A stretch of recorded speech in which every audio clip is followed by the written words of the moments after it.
উপজেলা সুযোগ্য উপজেলা চেয়ারম্যান আনোয়ার হোসেন সালি ভাই, আমরা আমাদের মানববন্ধন পক্ষ থেকে ওনাকে স্বাগতম জানাই। আমাদের মাঝে এই পর্যায়ে সংক্ষিপ্ত বক্তব্য নিয়ে আসবেন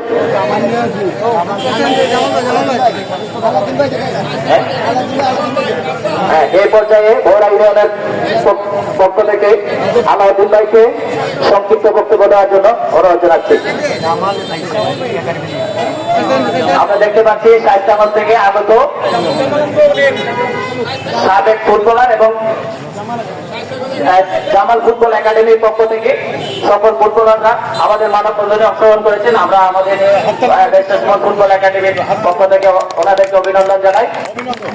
এই পর্যায়ে আমাদের মধ্যে সংক্ষিপ্ত বক্তব্য দিবেন আলাউদ্দিন ভাই।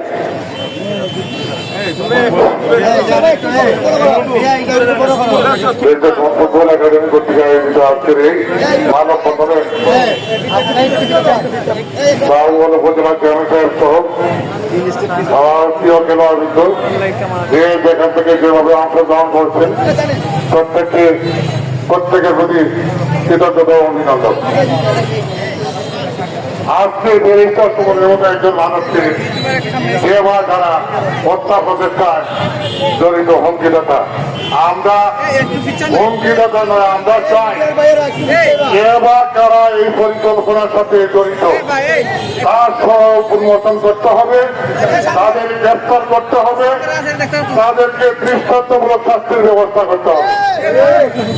যদি ব্যতিক্রমী যে সমস্ত বিষয় 27 তারিখ থেকে আজকে পর্যন্ত বহু সময় প্রশাসন এখন পর্যন্ত আমাদেরকে কিছু দিতে পারে নাই, আমরা চাচ্ছি অচিরেই যেন প্রশাসন আমাদেরকে তাদের স্বরূপ উন্মোচনে চেষ্টা করে। অন্যথায় আজকে চোরাইঘাট মাধবপুর বিভিন্ন অঞ্চলে নিয়মিত প্রতিবাদ সভা মানববন্ধন যদি ক্রমগোচর না হয় আমরা এমন আন্দোলন শুরু করব যা থেকে টের পাবেন দেশে আপনারা থাকেন আমরা থাকি। প্রশাসন কে বলবো আমরা চাই শান্তিপূর্ণ সহাবস্থানে থেকে দেশের উন্নয়ন কর্মকাণ্ডে অংশগ্রহণ করা।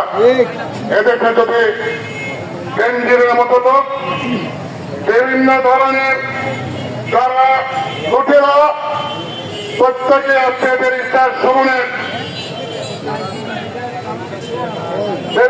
সুমন যখনই বক্তব্য দেন তারপরে তারা পাকড়াও হয়, তারপরে তারা ধরা পড়েন। এ ধরনের একটা মানুষকে বাঁচিয়ে রাখা আমাদের জন্য, দেশের জন্য, জাতির জন্য আমরা অহংকার করি যে আমরা একজন এমপি পেয়েছি, যে এমপি আমাদের শুধুমাত্র মাধবপুর চুনারকে সারা বিশ্বে ভালোভাবে পরিচয় করে দিয়েছে। নিজে যেমন সারা বিশ্ব পরিচিত হচ্ছেন, একই সাথে মাধবপুর চুনারকে দিয়ে পরিচিত করছেন। কাজেই আমাদেরকে খেপিয়ে লাভ নেই। আমরা চাচ্ছি সেই সমস্ত কুলাঙ্গার খুনি তাদেরকে অচিরেই তাদের স্বরূপ উন্মোচন করে আমাদেরকে প্রদর্শন করা হোক।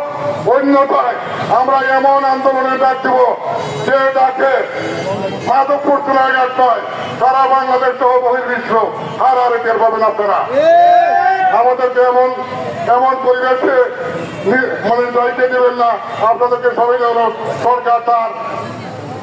সরকার বাহাদুর এমপি সাহেবের নিরাপত্তা নিশ্চিত অভিযান করুক।